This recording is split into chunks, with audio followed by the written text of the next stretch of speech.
Zanima nas, zakaj ste si želeli postati ravnatelj? Jaz sem 30 let, torej že v šoli. 25 let sem bil učitelj, potem sem si pa rekel, da si želim nov izziv.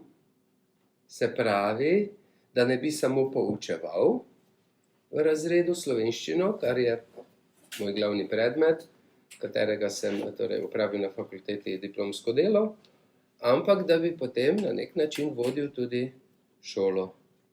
Prijavil sem se na razpis, med več izbranimi kandidati sem dobil mandat in sem zdaj že 5. leto ravnatelj. Koliko ur na dan delate? Kako vam je všeč vaše delo? Delo ravnatelja nima točno delovnega časa vsak dan od neke ure, ko je ponavadi začetek pouka od 8 do 2, ampak včasih traja tudi cel dan.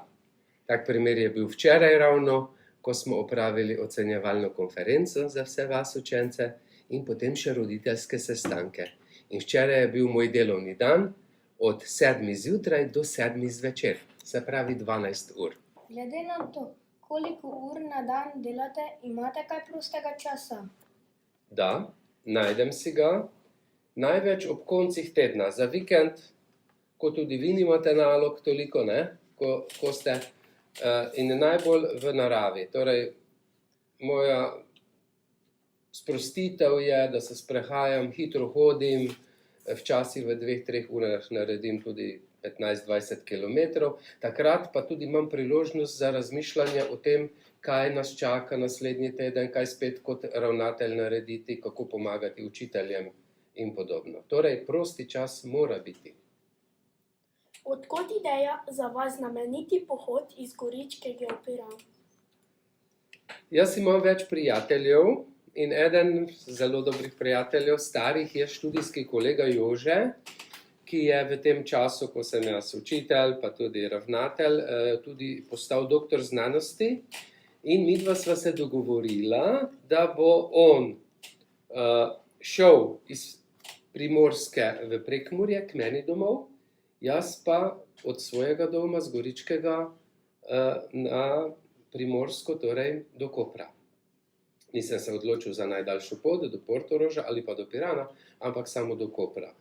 In ko je ta načrt je rasel približno 1 leto, je on sicer meni sporočil 2 tedna prej, da se je poškodoval pri tenisu in ni mogel pešačiti, da bi istočasno oba štartala, on na Primorskem, jaz pa na Goričkem.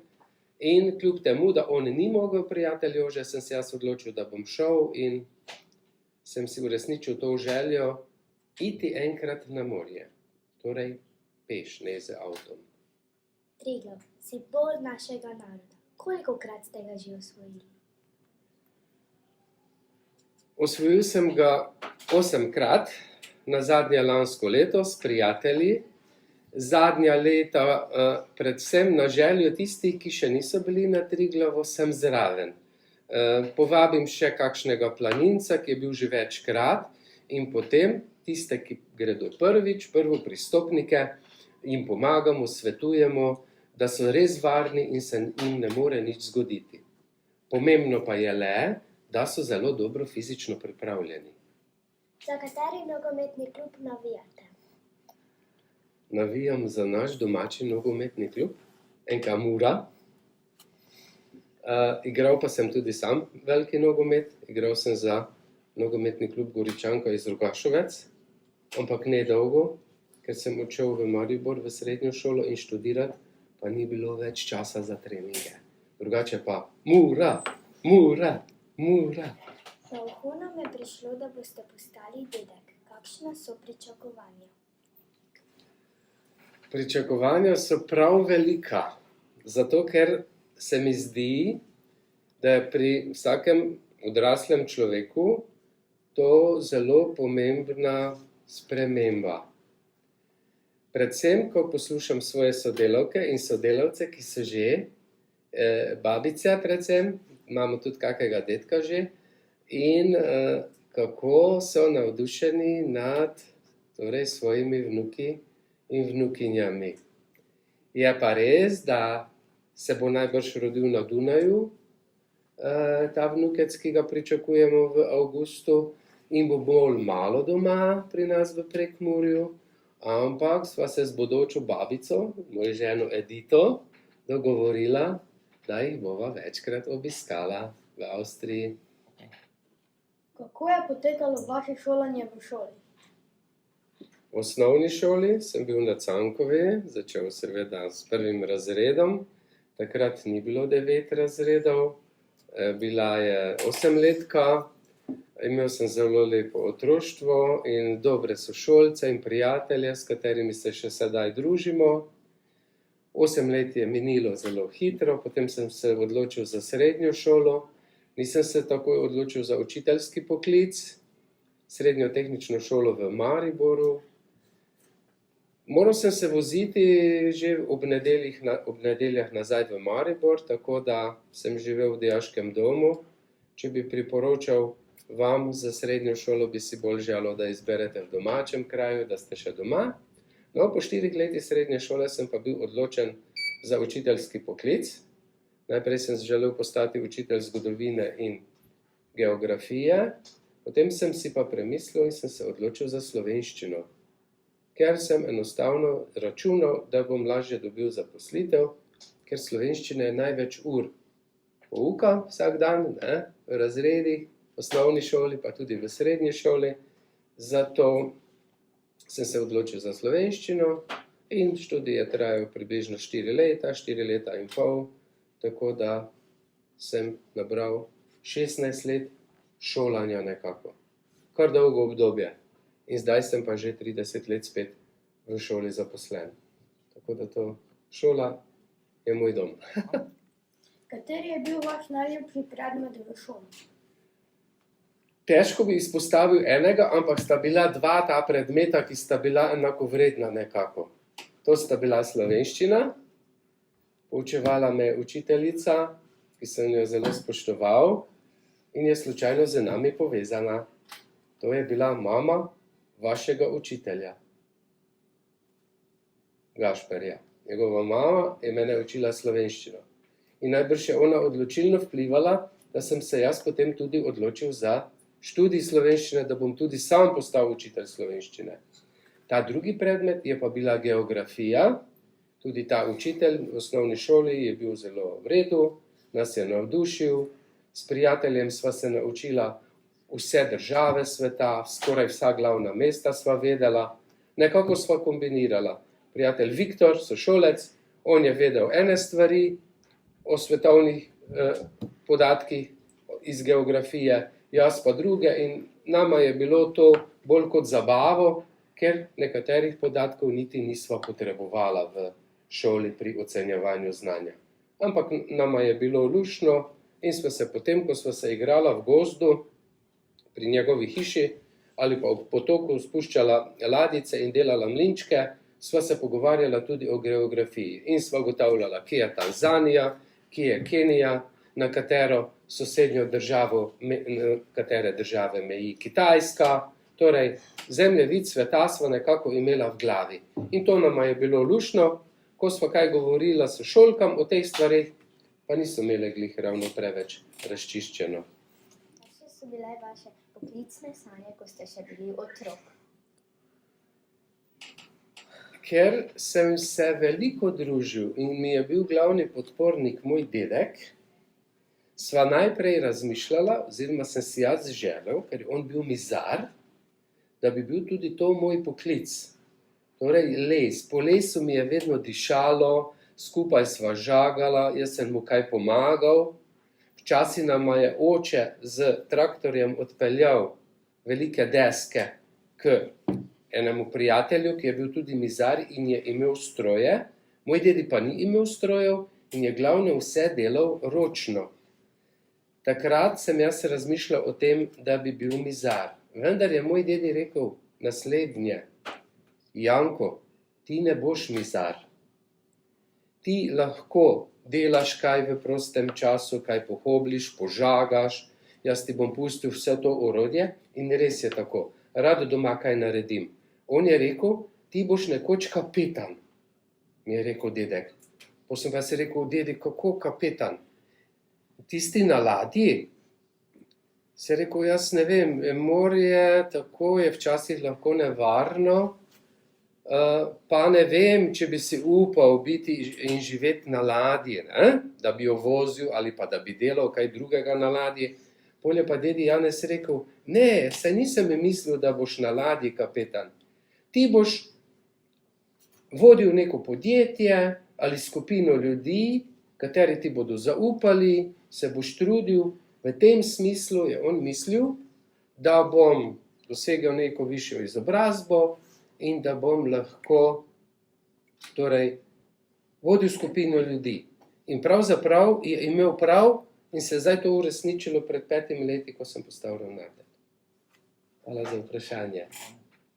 Vaša najljubša hrana? To so pa enolončnice. Jaz imam najrajši jedi, ki jih jemo z žlico. Ne vem sicer zakaj, mogoče zato, ker je bolj enostavno, ni treba rezati z nožem, pa uporabljati vilice. To so močnate jedi, kot so ričet, pasulj, potem kakšne prikuhe in zraven tak domač kruh, če se le da, ne? Črn, temen kruh, pa veliko pijače, vode predvsem. To je tudi hrana, ki jo planinci, ko hodimo v planinah, dobimo v kočah. Ampak jaz sem jo imel rad že tudi prej, preden sem se sploh ukvarjal s planinstvom. Torej, jedi z žlico. Kakšen je vaš odnos do živali? Ali imate kakšnega hišnega ljubljenčka? Najlepše za vprašanje, hvala. Zelo jih imam rad. Od malega, ko sem bil še dojenček, smo že imeli psička. Mene so postavili na ob njivi, ker so me vzeli zraven, smo imeli majhno kmetijo in zraven mene je ležal ves čas in me pazil tudi psiček, mešanček. Rekli so, da če je šel kdo mimo zelo blizu, pa ni bil z naše hiše, torej je on že malo zarenčal, drugače pa nikoli. Ko sem pa bil sam odrasel, pa sem si kupil psa v Mariboru, starega angleškega ovčarja ali bobtaljčka. To so taki psi, če veste, da imajo veliko dlako in se jim oči tudi ne vidijo. Imel sem jo 6 let, potem je pa na žalost zbolela in veterinarji 2 sta pomagala, da bi ji rešila življenje. Se je zastrupila. Ko nas nekaj dni ni bilo doma, smo bili na dopustu in je poginila. Od tistega dne več nismo imeli psička, ves čas pa imamo muce, zdaj imamo Šečer, to je muca, in pa Garfielda, ki je mucek. Spita lahko v hiši, po zimskem času sta veliko noter, tudi v moji sobi, v spalnici, na postelji. Edino zvečer, ko pridem jaz spat, potem on mora oditi ven, ali Garfield ali Šečer. Zdaj v poletnem času pa tako nista veliko v hiši, prideta rada na teraso, tam imata svojo hrano. Skratka, vsi v hiši imamo zelo radi živali. 3 stvari, ki jih ne bi smeli, pa ste jih v življenju vseeno ušpičili. Ja, prvo je zelo zgodaj, še pred šolski dobi, poskusil kaditi cigaret. Še največji greh je to, sicer ne jaz, ampak prijatelj, sošolec, kateri je bil z mano v 1. razredu, potem pa je odšel v Ljubljano živeti k očetu, je te cigarete ukradel v trgovini in potem sva midva to lepo šla v gozd, da ne bi opazili njegovi ali pa moji starši ali pa babica moja, z šibicami, žigalicami in cigaretami sva bila opremljena in to pokadila. Enega, pa potem še malo drugega. Seveda mi je bilo žal, ker mi je bilo slabo. Jaz sem potem, da ne bi smrdel iz ust po cigaretah, jedel jabolko eno zeleno, takrat niso bila dovolj zrela v sadovnjaku, ko sva šla proti domu z Borisom, in seveda potem bruhanje in slabo počutje, in sem si rekel, da ne bom kadilec. In res, osnovna šola, srednja šola, nikoli nisem več kadil cigaret. Mogoče dobro, da sem začel poskusil tako zgodaj, čeprav jaz vam tega ne bi priporočal, da potem nisem postal kadilec. Boris pa je ostal kadilec in je nažalost tudi umrl zaradi tega, ker je imel raka na pljučih, moj prijatelj, in smo ga pokopali v Ljubljani na ljubljanskem pokopališču. To je prva stvar. Druga, kaka, tega res ni veliko, ampak včasih sem mogoče kakšno obljubo nisem izpeljal in to me še danes skrbi. Ne, da bi koga užalil, ampak včasih preprosto nisem imel časa za kakšne prijatelje, ki so me kam povabili. Se je tudi zgodilo, da sem si izmislil izgovor, da nisem prišel, ker imam prijateljev, bom tako rekel, v imeniku telefonskem imam približno 1500 imen. Prijateljev, s katere poznam po imenu, priimku, vem, kje so doma in sem pri njih že bil, taki pa imam približno 300. In se zgodi, da je toliko vabil za kakšne dogodke in me vabijo in potem ne morem priti.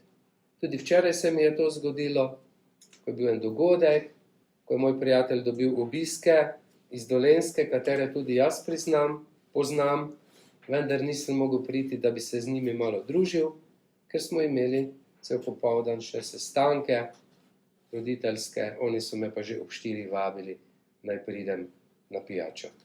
Tako,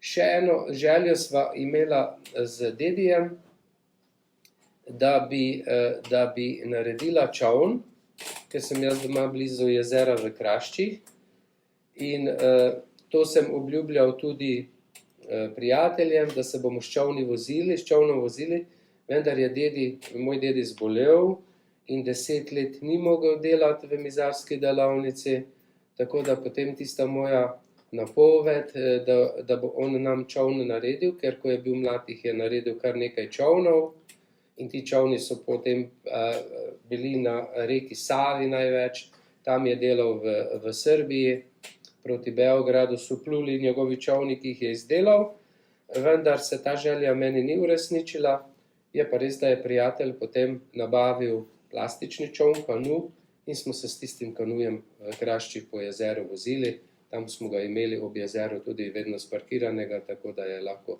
ga tudi kdo drug uporabil, pa vesla so bila zraven. Tak, nekatere želje, ki jih kot otrok imaš, se ti v življenju uresničijo, nekatere pa žal ne. In če tudi drugim ljudem obljubiš nekaj, vsega včasih ne moreš izpolniti. In je lepo, da se potem tudi opravičiš, če ne moreš izpolniti neke obljube. Kakšno glasbo imate radi? Ali igrate na kakšen inštrument? Ja, hvala za vprašanje. Pri meni se je odnos in zvrst do glasbe spreminjala z leti. Nisem si mogel predstavljati, ko sem bil v koncu osnovne šole in pa srednje šolec, da ne bi poslušal disko glasbe. Torej, zabavna disko glasba nam je bila nekaj, kar smo doživljali skoraj vsak vikend. Ob sobotah smo v bližnjem kraju obiskovali prijatelji diskoteke, včasih smo šli do tja tudi nekaj kilometrov peš, ker nismo vozili avtomobilov, še nismo imeli vozniškega dovoljenja. Se pravi, disko glasba, tuja, v glavnem angleška glasba mi je bila najbolj všeč. Zdaj, ko sem postal starejši, sem se pa nekako bolj nagnil k domači glasbi, k slovenskim popevkam, to, kar so poslušali moji starši. Mogoče je imel veliko plošč, on je v svoji mladosti živel v Ljubljani, preden se je poročil z mojo mamo, in je poslušal narodno glasbo in pa tudi zabavno glasbo. In jaz sem potem včasih te njegove stare plošče vrtel na gramofonu, tudi na njegovem gramofonu, Tako da so mi vedno bolj postajale všeč, ko sem bil starejši in ko sem tudi sam si ustvaril družino. In tudi očetu je bilo to zabavno, da sem jaz poslušal glasbo, ki je bila glasba njegovega časa. Ne? Inštrument mi je bil ponujen, harmonika, vendar sem tako rad imel nogometno žogo, da si nisem predstavljal, da bi hodil v kakšno glasbeno šolo ali pa privat k učitelju glasbe in se učil. Babi, ki je živela v Franciji v svojih mladih letih, mi je že pripravila denar, da kupi harmoniko, pa sem rekel, ne, babi, ne harmonike, pa ne, ker ne bo časa in ne bi rad, da bi stala kje v kotu ali na omari, kjer bi se nabiral prah, ker enostavno rad pa poslušam dobre harmonikarje, pač igrati pa ne vem. Kaj svetujete nam, vašim učencem? Ja, kaj bi vam položil na srce? Pomembno je, da ste pošteni. Torej pošteni, najprej, da imate pravzaprav sebe radi, da spoštujete sebe. Ker potem vam ne bo težko spoštovati svoje starše, ki vam želijo vse najboljše. Vaši starši, mame, očetje, stari starši, babice, dedki, pa še kje kakšna prababica, vam želijo v vaših življenjih vse dobro. In to je logično. Da boste pošteni, da boste odgovorni, si boste potem želeli tudi svojo družino. Jaz sem prepričan. In tudi to bi vam želel. Čeprav boste videli, da bo včasih hudo, bo težko. Takrat se spomnite tistih svojih, ki so že v življenju kaj dosegli, ki so se potrudili, svojih učiteljev, in vsako oviro se da premagati. Ne smemo obupati. Jaz pravim, težave so in težave moramo reševati. Ne? Tako ja, življenje je lepo, je zanimivo, veliko lepega vas čaka, tako da brez strahu v prihodnost, čakajo vas ljubezni, ne? Tako da tu sicer ni potrebno hiteti, pride tista prava, najprej ena se porodi, potem se izgubi, ta partner nekam odleti, najdeš novo ljubezen in potem, ampak potem imate še veliko časa, zdaj najbolj razmišljate pa o počitnicah, ki se bližajo. Vse dobro tudi v počitnicah.